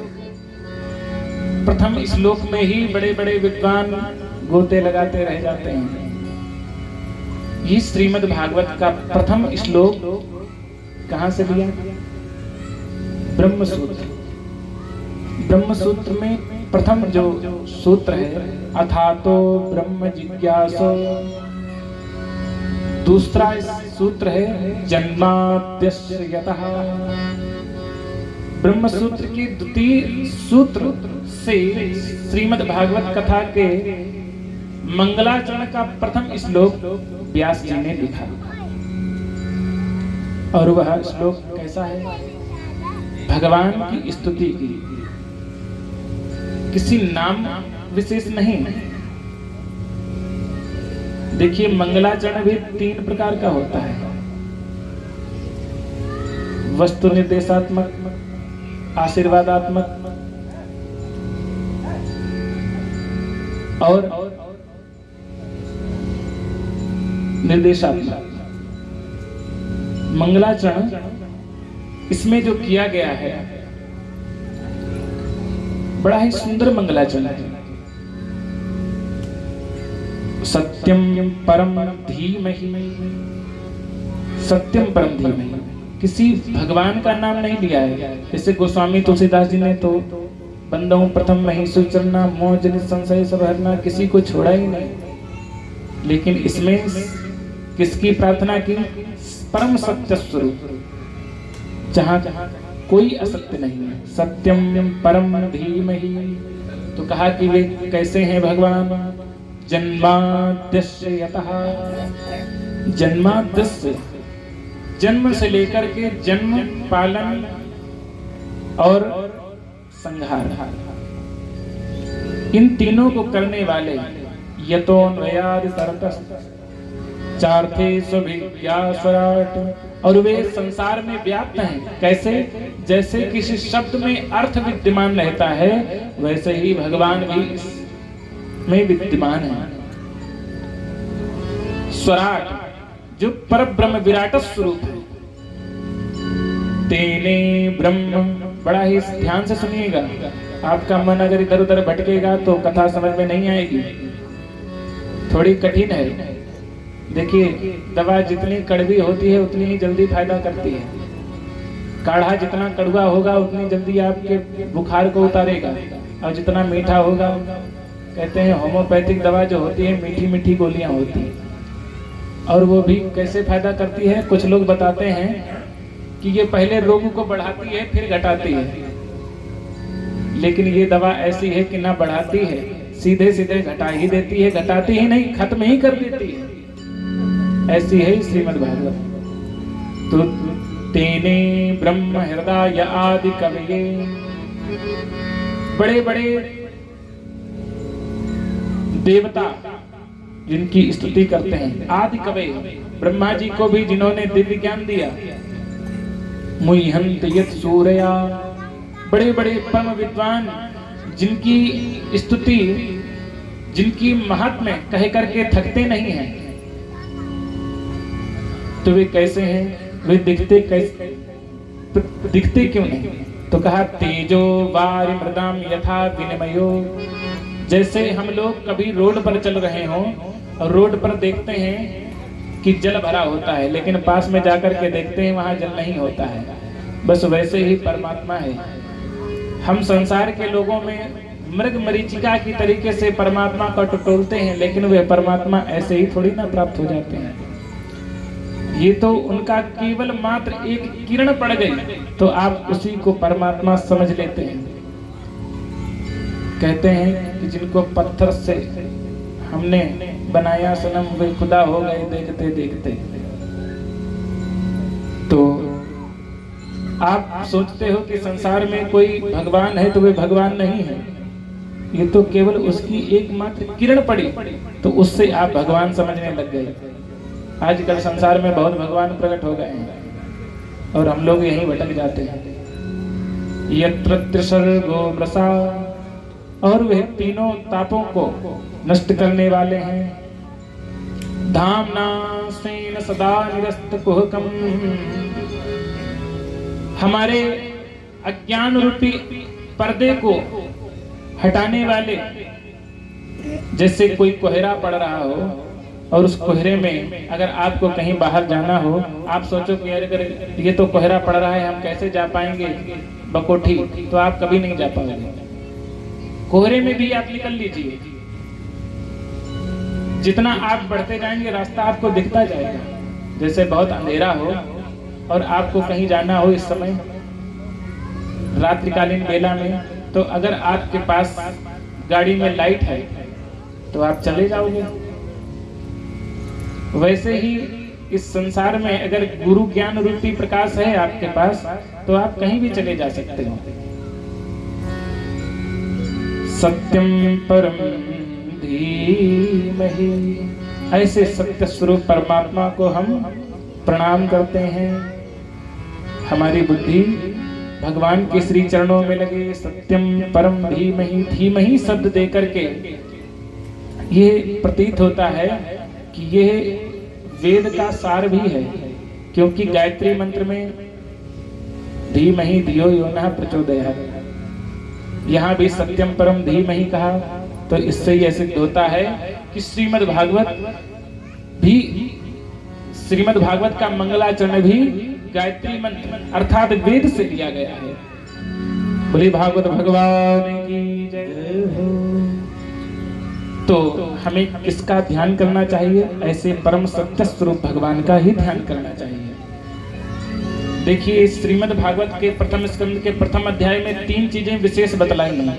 ध्येय के पे, किसको ध्यान करना चाहिए और किसको जानना चाहिए और किसको पीना चाहिए। तो कहा ध्यान तो आप जान गए कि सत्य स्वरूप भगवान का ही ध्यान करना चाहिए। अब ज्ञेय क्या है, जानना क्या चाहिए? ज्ञेय जानना। तो दूसरा श्लोक बड़ा ही सुंदर सूत्रबद्ध दिया। धर्मा प्रोज्झित कैतवोत्र परमोत निरवत्सराणाम सता। ये 3 श्लोक आप समझ लीजिए, पूरी भागवत समझ में आ जाएगी। निरवत्सराणाम सता वेद्यं वास्तवमत्र वस्तु शिवनम तापत्रयो मूलनम। श्रीमद्भागवते महामुनिकृते किं वा परैरीश्वरा सद्यो ऋत्यवरुद्धते तत्रतविस्तुश्रुविस्तक्षणा शुश्रूषुभिस्तक्षणा। इस श्लोक में अनुबंध चतुष्टय बतलाया है। अनुबंध चतुष्टय क्या होता है? अधिकारी, संबंध, विषय और प्रयोजन। ये 4 चीजें अगर आपके अंदर हैं तो आप परमात्मा को शीघ्र प्राप्त कर लेंगे। धर्मा प्रोज्झित कैतवोत्र परमो, इसमें अत्र कई बार प्रयोग किया, बताया। इसमें परम धर्म, निष्कपट धर्म का निरूपण किया गया। जैसे ही इस बात को कहा तब शौनकादि ऋषियों ने प्रश्न कर दिया, क्या महाराज कपट में भी धर्म होता है क्या? तो कहा हाँ, कपट में भी धर्म होता है। जैसे कोई पिता की पुत्र खूब सेवा करे और सोचे कि इनके पास जो संपत्ति है, जो माल खजाना है, साल 2 साल में ये तो निपट ही जाएंगे, तो सारा माल खजाना हमको तो दे के जाएंगे, तो इसलिए साल 2 साल की तपस्या कर लो। तो देखिए कर तो वो धर्म रहा है, लेकिन कपट के साथ धर्म कर रहा है। तो ये कपट रूपी धर्म हो गया। और जहां पर निष्कपट धर्म होता है, जहां कोई चाव नहीं है, आप किसी की सेवा कर रहे हैं, कुछ नहीं चाहिए, तो ये निष्कपट धर्म है। वही निष्कपट धर्म की व्याख्या की है, निर्मत्सराणाम सताम। और भगवान की कथा और भगवान किसको मिलते हैं? निर्मत सराणाम सताम मात्सर्य रहतम, जो हमेशा किसी उसके अंदर मत्सरता नहीं है। मत्सर्य क्या है? देखिए, मत्सर मतलब मत्ते अग्रह सरत मत्सरा, किसी की प्रतिष्ठा को देख करके, किसी की आराम व्यवस्था को देख करके अगर आपके अंदर जलन हो जाए तो समझ लीजिए आपके अंदर मत्सरता है। देखिए, मच्छर और एक मत्सर, मच्छर बाहर से काटता है और मत्सर अंदर से काटता है। अगर किसी की प्रतिष्ठा को देख करके, उसके भौतिक संसाधनों को देख करके आपको अगर अंदर अंदर ईर्ष्या होने लग जाए तो समझ लीजिए आपको वही अंदर वाला मत्सर काट रहा है। और मच्छर बाहर काटता है। मच्छर के लिए तो ऑल आउट है, मॉर्टिन लगा लोगे, मच्छरदानी लगा लोगे, लेकिन अंदर जो मच्छर बैठ गया है इसको कैसे दूर करोगे? तो उससे अगर दूर करना है तो केवल भगवान की कथा सुनो। जब भगवान की कथा सुनोगे तो भगवान के भक्तों से लगाव होगा, तब भगवान से आप भी प्रार्थना करोगे कि खूब भगवान हमारे शुक्ला परिवार पर खूब कृपा करी, जैसे इन पर कृपा करी ऐसे भगवान सरस्वती के समस्त गांव के लोगों पर कृपा करे, तो आपके अंदर मत्सरता खत्म हो जाएगी। अगर आपके अंदर मत्सर बैठा हुआ है, ईर्ष्या है, जलन है, द्वेष है, तो समझ लीजिए आपके अंदर को मत्सर काट रहा है, आपका खून पी रहा है। तो इससे बचने के लिए परम ऑल आउट स्वरूप भगवान श्री कृष्ण ही है। बोले कृष्ण भगवान की जय हो। और इससे होगा क्या? कथा सुनने से लाभ क्या है? कहा कि वेद्यम वास्तव मात्र वस्तु शिवदम, वास्तव वस्तु का ज्ञान हो जाएगा, क्या सही है क्या गलत है। कथा सुनने से यही लाभ होगा। शिवदम, आपका कल्याण होगा। और क्या होगा? ताप, और तीनों ताप आपके दूर हो जाएंगे, उन्मूलन हो जाएगा, उनसे निवृत्ति मिल जाएगी। और जब इस सब चीजों से जब मुक्ति मिल जाएगी तब क्या होगा? तो सत्यो हृदय अवरुद्ध तेत्र कृतभि हृदय, हृदय में अवरुद्ध भगवान शुश्रूभिस्तक्षणा, उसके हृदय में भगवान अवरुद्ध होकर के बैठ जाएंगे, अवरुद्ध हो जाएंगे। देखो, बैठना अलग है लेकिन अवरुद्ध होना अलग है। जैसे आपको एक बाउंड्री में बिठाया जाए, बड़ी बड़ी बाउंड्री हो, और उसमें गेट पर ताला लगा दिया जाए कि अब भैया कथा के जब विश्राम होगी तभी आप जाओगे, तो बताओ कथा में आप बैठे हो कि अवरुद्ध हो? बताओ। देखो, अब तो मजबूरी हो गई, कोई कितना भी फोन करे कि भैया हम आपसे मिलने आए थे, कहाँ हो, तो आप यही कहो कि भैया अब तो गेट का दरवाजा बंद हो गया, अब तो तभी निकल सकते हैं जब ताला खुलेगा, जब कथा विश्राम होगी। बस वैसे ही भगवान भी, जब भगवान की कथा सुनोगे तो भगवान आपके हृदय में अवरुद्ध हो जाएंगे। देखो, विराजमान होना अलग है, बैठना अलग है। बैठने में तो ये है आप कभी भी निकल के जा सकते हो, लेकिन अगर अवरुद्ध हो गए, कहते हैं अब निकसत नहीं, अगर हृदय में अवरुद्ध हो गए तो फिर वे कभी नहीं निकलेंगे। और अवरुद्ध कब होंगे? जब आप अपने चित्त को चित्तचोर में लगाओगे, तभी वे आपके चित्त में चिपकेंगे। बोले कृष्ण भगवान की जय हो। तो भक्ति रूपी फेविकोल इतना बढ़ाओ कि भगवान चित्तचोर आपके चित्त में चिपक जाए। बोले कृष्ण भगवान की जय हो। अब सूत जी से सौनकाद ऋषियों ने कहा कि महाराज, ये श्रीमद् भागवत कैसे बनी? प्रश्न किया।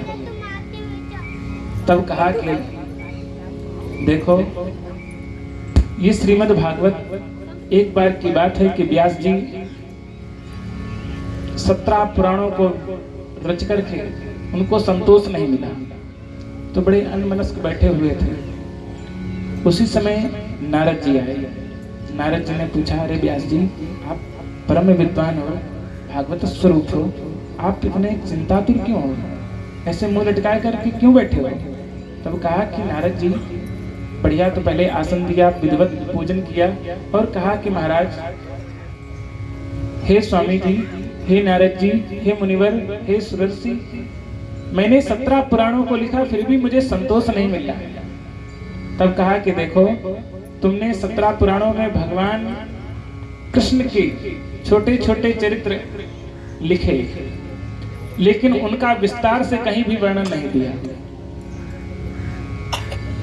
अगर तुम भगवान कृष्ण की कथा को अगर विस्तार से लिखोगे तो अवश्य तुम्हें संतोष मिलेगा। हमको ही देखो, मैं तो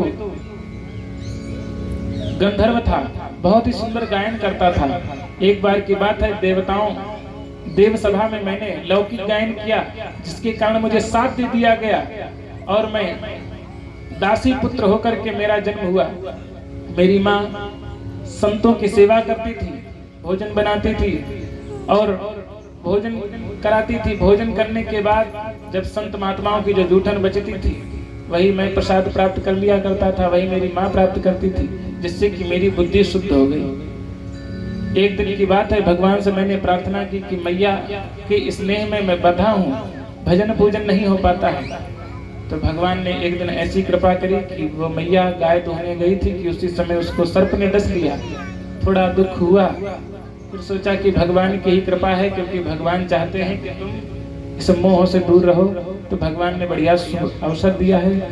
वह दासी पुत्र नारद कहने लगे कि व्यास जी, फिर मैं महात्माओं को जैसा देखता था, क्योंकि मुझे मंत्र कुछ आते नहीं थे, मैंने जैसा देखा कि संत महात्मा ऐसे बैठते हैं और खूब ध्यान करते हैं भगवान का, हरे स्मरण करते हैं, तो मैं भी वैसे ही करने लग गया। एक दिन की बात है, मैं करते करते भगवान के दर्शन क्षण मात्र हुए और उसके बाद भगवान ने कहा कि तुम इस शरीर को छोड़ करके हमको प्राप्त हो गए, इस शरीर से हमारा दर्शन तुम नहीं कर सकते।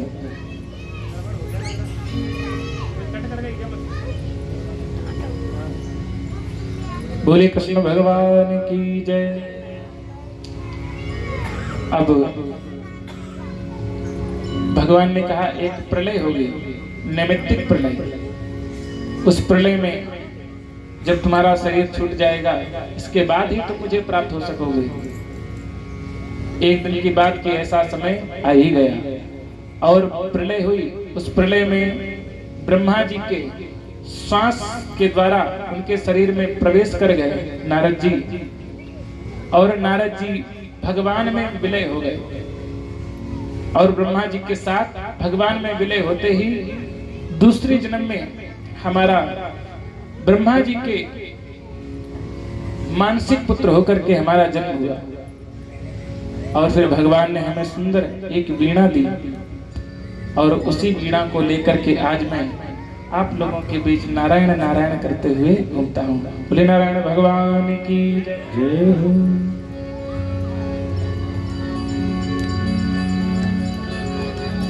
श्रीमन्नारायण नारायण नारायण, श्रीमन्नारायण नारायण नारायण, भजमन्नारायण नारायण नारायण, भजमन्नारायण नारायण नारायण, बद्रीनारायण नारायण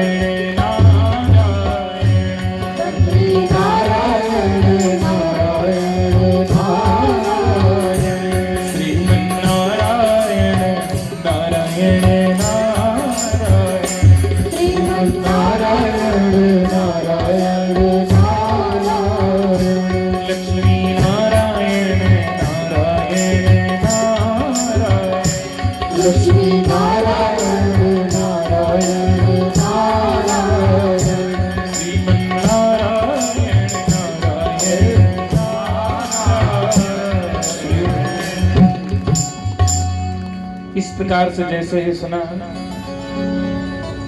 अब तो व्यास जी को बड़ा ही कौतूहल होने लग गया, भगवान की याद आने लग गई। बार बार नारद जी से कहते हैं कि अभी मैं एक शिक्षण और अपने सम्यक आश्रम की ओर चल पड़े।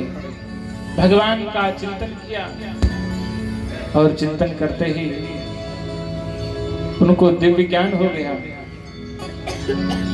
अब उस श्रीमद् भागवत को लिखे कौन? क्योंकि देखो, चिंतन करना और चिंतन करके साथ एक साथ लिखना थोड़ा कठिन हो जाता है। उसी समय गणेश भगवान लिखने में बड़े ही बहुत ही अच्छी गति थी। लगभग 100 मीटर की दूरी पे गणेश गुफा है और गणेश गुफा के और आगे जब बढ़ेंगे तब व्यास गुफा है बद्रीनाथ में। तो कुछ दूर पर व्यास भगवान चिंतन करके बोलते थे और इधर गणेश भगवान लिखते थे। और ऐसे लिख करके बढ़िया सा ग्रंथ तैयार हो गया।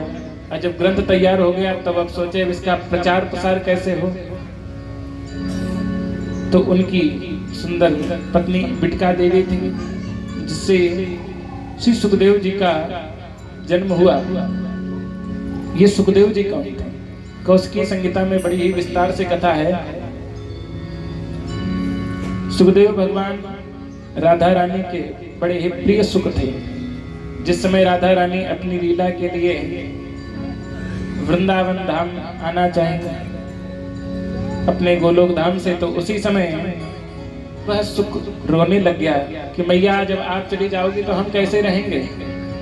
तब बताया कि देखो तुम यहीं रहो और हम अपने प्रिय के साथ वहां पर लीला करेंगे। तब उसने कहा कि मैया आप प्रिया और प्रीतम दोनों लीलाएं करना और मैं आप दोनों की लीलाओं को गाऊंगा। ऐसी बात सुनकर के राधा रानी ने सुखदेव जी को कहा कि ठीक है, तुम्हारा भी जन्म होगा। तो ये थे सुखदेव जी।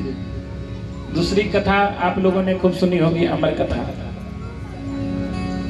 जो भगवान शिव जी ने मैया पार्वती को सुनाई थी। एक बार की बात है, मैया पार्वती के पास नारद जी आए। नारद जी ने, अब नारद जी तो भाई पत्रकार हमारे राम नरेश दादा के तरीके से, वे जैसे ही नारद जी आए तो नारद जी को देख करके मैया पार्वती ने प्रणाम किया, क्योंकि वे गुरु मानती थी, और कहा कहो गुरुदेव कैसे आना हुआ। नारद जी कहने लगे आजकल तो गृहस्थियों में भी बड़ा कपट होने लग गया है और प्रायः पति पत्नी में सबसे ज्यादा। अब तो गृहस्थी में जाने का कहीं मन ही नहीं करता। पार्वती जी कहने लगे गुरुदेव ऐसी कौन सी गृहस्थी आपको मिल गई कि जहां आप कहते हो गृहस्थी में जाने का मन नहीं करता है, क्या हो गया। तब कहा कि जहां देखो सब कपट ही करते हैं, पति पत्नी से छिपाती है, पत्नी पति से छिपाता है। तो कहा गुरुदेव कहीं भी होता होगा कपट, लेकिन हमारे घर में कोई कपट नहीं करता। अरे बिटिया तुम्हारे यहाँ भी कपट होता है।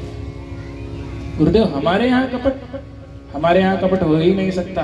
हमारे भगवान हमको बहुत प्रेम करते हैं, कुछ भी नहीं छिपाते। अच्छा तो ये बताओ, हमने तो कभी पूछा नहीं, आप ही पूछ लेना, या आप तो जानती होंगी, आपसे तो कुछ छिपाया नहीं। तो कहा हाँ हाँ गुरुदेव आप बताओ, हम बताएं। तो कहा कि वो जो भगवान शिव मुंडों की माला पहनते हैं वो किनके मूड हैं, किनकी खोपड़ी लटकाए घूमते हैं। अब मैया पार्वती का माथा घूमा कि ये बात तो हमने भी नहीं पूछी कभी। अब ना उन्होंने बताई, आज ही शाम को आने दो। भोलेनाथ आए, भोलेनाथ से कहा भगवान पानी तो हम बाद में देंगे, पहले ये बताओ कि ये मूड़ों की माला किसकी लटकाए लटकाए घूमते हो, कहीं हमारी सौतन की तो नहीं है। अब भोलेनाथ कहने लगे कि ये बताओ कौन आया था, क्या नारद जी आए थे क्या।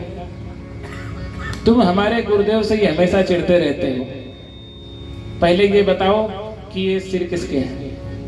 तो कहा कि देवी ये सिर सब तुम्हारे ही हैं। अच्छा ये सिर हमारे हैं, आप कभी मरे ही नहीं। तो कहा हम अजन्मा हैं, हम आदि अनंत, हम कभी नहीं मरते।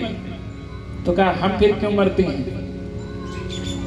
तो कहा कि हमने अमर कथा सुनी है, तुमने अमर कथा नहीं सुनी, इसलिए तुम हर बार मर जाती हो, और मैं तुम्हें बहुत प्रेम करता हूँ, इसलिए तुम्हारे जितने भी सिर होते हैं उनकी मैं माला बना करके पहन लेता हूँ। अच्छा मेरे स्वामी, आप मुझे इतना चाहते हो तो मुझे वो वाली फिर कथा सुना दो, ताकि मैं भी अब से ना मरूं, नहीं तो आपकी माला तो ये बढ़ती ही रहेगी।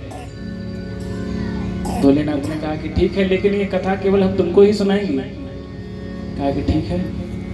तो कहा कि देखाओ कोई आसपास बैठा तो नहीं है, कोई पशु पक्षी या कोई,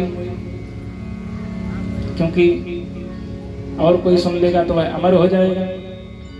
भगवान शिव ने बड़ी जोर से डमरू बजाया तो वहां पशु पक्षी जितने थे सब फुर्र से उड़ गए। इधर मैया पार्वती ने भी सब जगह का निरीक्षण कर लिया, वहां कोई नहीं है। अब मैया बैठ गई, भगवान शंकर श्रोता वक्ता बन गए, मैया श्रोता। कथा प्रारंभ हो गई।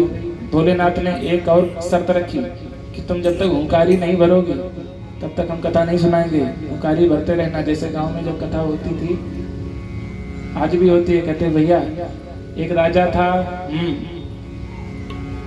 उसकी एक रानी थी, तो जैसे हुंकारी भरते रहोगे तो वक्ता का और उत्साह बढ़ता रहता है कि हाँ कोई सुन रहा है। अब जैसे कथा करना कठिन लगता है, पहले के समय में वक्ता से श्रोता प्रश्न किया करते थे, गुरुदेव ये कथा सुना दीजिए, या अगर नहीं भी आती तो दूसरे दिन सुनाते थे, चिंतन करते थे, तो इससे बड़े बड़े विद्वान वक्ता होते थे। आजकल के समय में ना तो श्रोता वक्ता से पूछता है, और वक्ता भी यही सोचता है कि कोई हमसे पूछे भी नहीं। पूछोगे तो आनंद और आएगा। बोले कृष्ण भगवान की जय। अब आपको बताएं, फिर कथा प्रारंभ हो गई। अब हुंकारी भरने मैया प्रारंभ कर दिए। थोड़ी देर बाद मैया को तो नींद आ गई। अब पास में ही एक तोता का अंडा रखा था, अंडा फूट गया। अब तोते का एक गुण होता है कि जैसा सुनेगा वैसा ही बोलेगा। अब वो जैसा वो सुन रहा था वैसे ही बिल्कुल फोटोकॉपी उतार लिया, बिल्कुल वॉइस क्वालिटी बिल्कुल वैसे ही। अच्छा, किसी किसी तोते को कंठ भी भगवान वैसे दे देते हैं, बिल्कुल मैया की तरीके से, बड़े प्रेम से। थोड़ी देर बाद जैसे ही भोलेनाथ ने जयकारा लगाया, बोले कृष्ण भगवान की जय, तो जैसे ही जयकारा लगाया तो मैया ने कहा महाराज फिर। भगवान कहने लगे फिर मतलब कथा पूरी हो गई, तुम थी कहाँ? तो कहा अरे भगवान मुझे वो नींद आ गई। तभी तो कहते हैं पूर्व जन्म के पाप ते हरि चर्चा ना सुहाए, जैसे ज्वर के ताप से भोजन की रुचि जाए। अगर आपको कथा नहीं अच्छी लगती है तो समझ लीजिए आप कोई पूर्व जन्म है जो आपको कथा सुनने नहीं देते हैं, ना ही अच्छी लगती है। पूछो कैसे? जैसे अगर किसी को बुखार चढ़ाओ, चाहे जितना बढ़िया मटका पनीर बना के लेके आओ, तो कहेगा भैया हमारी इच्छा नहीं है, हमारे बहुत तेज फीवर है। बस उसी प्रकार से जैसे ज्वर के ताप से भोजन की रुचि जाए। अब तो शंकर जी को बड़ा ही क्रोध आया कि किसी ने मेरी चोरी सी कथा को सुन लिया। अब भोलेनाथ ने बड़ी क्रोध से अपने त्रिशूल को उठाया और तोते के पीछे दौड़ा दिया। अब तोता भाग खड़ा हुआ, उड़ते उड़ते उड़ते सब जगह घूमा, लेकिन उसको कहीं शरण नहीं मिली कि उसी समय व्यास जी की पत्नी बिटका जी जमुहाई आ गई उनको, और उनके मुख में वह तोता प्रवेश कर गया। अब भगवान शंकर का त्रिशूल तो केवल तोते के लिए था, दूसरे को तो मार नहीं सकता। अब अपनी राइफल तो है नहीं कि कोई सामने मिल जाए उसको निपटा दे, वो तो जिसके लिए निकली थी कारतूस उसी को निपटाएगी। अब भगवान शंकर का त्रिशूल भी रुक गया। भोलेनाथ पहुंचे, और भैया काहे रुके?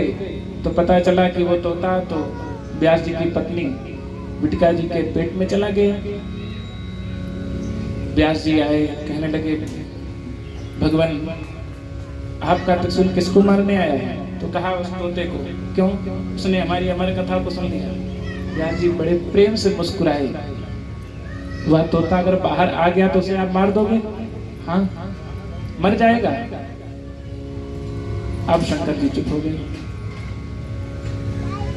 बताओ, अगर वह मर जाएगा तो उसने अमर कथा सुनी ही नहीं। अगर उसने अमर कथा सुनी है तो वो नहीं मरेगा। तो प्रभु अब उस अमर कथा का महत्व भी ना खत्म हो, इसलिए अब आप उसे छोड़ दीजिए। और फिर वरदान दे करके भगवान शिव वहीं पर अदृश्य हो गए। बोले सिद्धेश्वर भगवान की जय हो। अब सुखदेव जी भी इतने घबराए हुए थे, कहते हैं 12 वर्षों तक जन्म ही नहीं लिया। एक तो शंकर जी का आशीर्वाद, दूसरी अमर कथा सुन रखी थी। तब भगवान ने स्वयं कहा कि तुम्हारे ऊपर मेरी माया बिल्कुल प्रभावित नहीं करेगी। और इसके बाद में सुखदेव भगवान का जन्म हुआ। जन्म होते ही यम प्रव्रजन्तमनुपेतमपेत कृत्यं द्वैपायनो विरह काताराजुहाव पुत्रेति तन्मयतया तर्वो विनेदुस्तं सर्वभूतहृदयं मुनिमानतोऽस्मि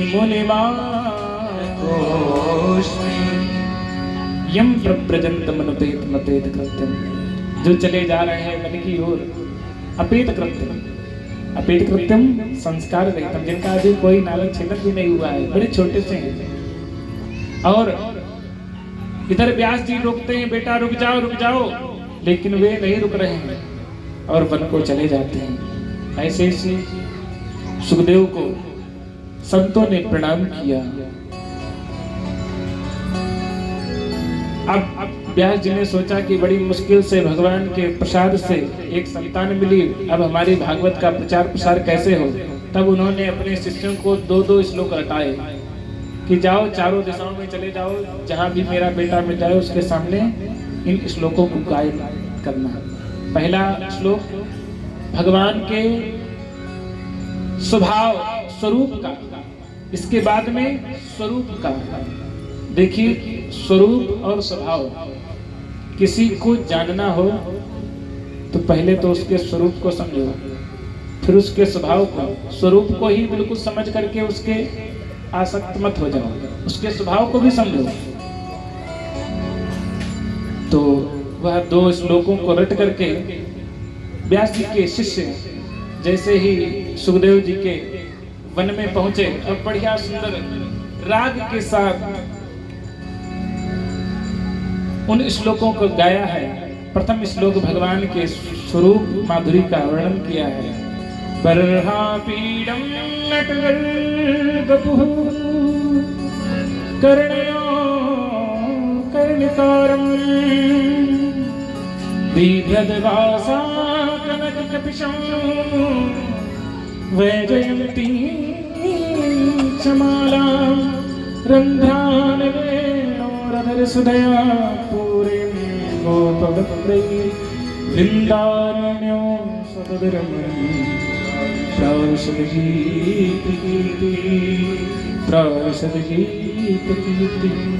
भगवान कैसे हैं? बर्हापीडं नटवरवपुः, बढ़िया सुंदर एकदम स्फूर्तिमान उनका शरीर है। मोर का पंख अपने सिर मोर धारण करते हैं। कर्णयो कर्णिकारं, उनके सुंदर में कानों में कुंडल लटक रहे हैं। बिभ्रद्वासा कनककपिशं, और उनका जो पीतांबर है बिल्कुल ऐसे चमक रहा है जैसे सोने का। कनककपिशं वैजयन्ती चमाला, और सुंदर गले में वनमाला लटक रही है। और वृंदारण्यं सुपदरमणं रंध्रान वेणोरधरसुधया पूरयन् गोपवृन्दैः, और अपनी अधरों पर मीठी मीठी बांसुरी के सुर छेड़ रहे हैं। और चारों तरफ से उनको गोपियों ने, ग्वाल वालों ने घेर रखा है। ऐसे भगवान की सुंदर छटा हो रही है। जैसे ही ये श्लोक को सुना तो कहा कि है तो बड़े अच्छे बड़े प्यारे, लेकिन जिसके इतने बड़े ठाठ बाट हैं उसकी व्यवस्था भी बड़ी ठाठ बाट होगी। उसकी कहते हैं ना कि हाथी रखना तो सरल है, लेकिन उसकी खाती बड़ी कठिन होती है। अब जैसे ही ये भाव पहले तो बड़ा उत्साहित हुए, फिर शांत हो गए। त्यों ही दूसरा श्लोक शिष्यों ने गाया। अब भगवान के स्वभाव कैसा है। अहो वकी स्तन काल कूटम जी क्या सया पाए दत्त साधी ले भी गतिम धात चितां ततोयम कंवादयालम शरणं व्रजे। बकासुर की बहन बक्की अर्थात पूतना अपने स्तनों में हलाहल विष लगा करके भगवान को मारने के लिए आई, लेकिन भगवान ने देखो उसको भी कौन सी गति दी। आंख बंद करके सोचने लग गए कि इसको कौन सी गति दे, तो कहा कि देखो